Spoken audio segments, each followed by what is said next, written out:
Hey, this is another tip for teen parent, and today I'm going to talk about the metronome with our studio metronome, McGonagall. So first, what is a metronome? Why do we use a metronome first? So we use a metronome to help train a nice steady beat. Now when you use a metronome, you'll notice that it clicks, right? So it's clicking a nice steady beat. So if I set the metronome to 60, what I'm going to get is 60 even beats in 1 minute.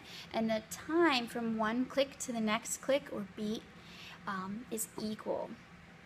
So I can actually predict when the next beat is going to occur, and that's what we're working on, what we're establishing here. So if you think about it, it's like two people throwing a ball back and forth. If it's your turn to catch and you're watching it, you in your mind are able to calculate, well, how long is it going to take for it to get to me? Where do I need to put my hands to catch it? And when is the exact moment going to occur that I'm going to receive that ball? That's kind of what our metronome is doing. So we're trying to train ourselves to feel and know exactly when the next click is going to occur so that we can play right on that click and not react to that click. A lot of beginner players will hear a click and then play. So we don't want it to be reaction. We want to train ourselves or our brains to fire at a certain time so that our muscles get the message to react, to play right on the click rather than reacting to the click. So it's a very disciplined practice, and it's essential if you ever want to play in a group to be able to play with a steady beat so that everybody else can predict when you're going to play and you can predict when they're going to play so that we can do things together instantly.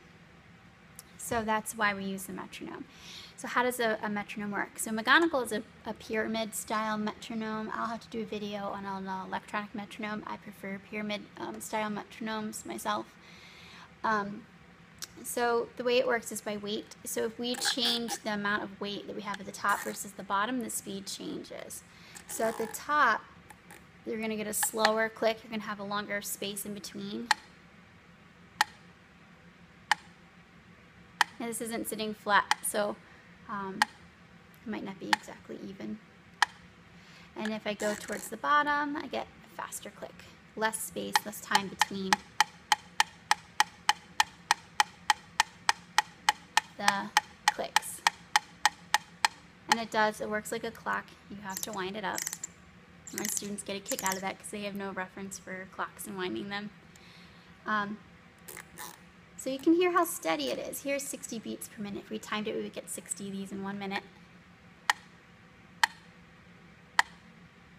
If you have a clock, not a digital clock, and the second hand's moving, you can hear the tick. That's 60 beats per minute. 60 seconds in a minute. Okay, so you hear how steady that is. Now, if I do something like this and put my finger in the way, I might have to do this flat surface. I have to do it in a flat surface so you can hear when it's uneven.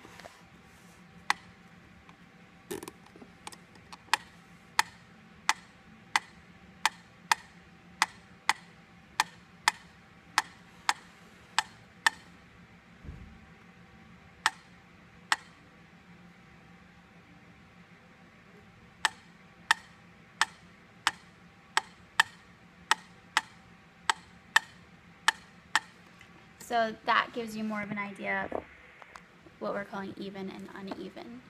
So I hope that helps you understand the metronome and why we use it. Thanks for watching.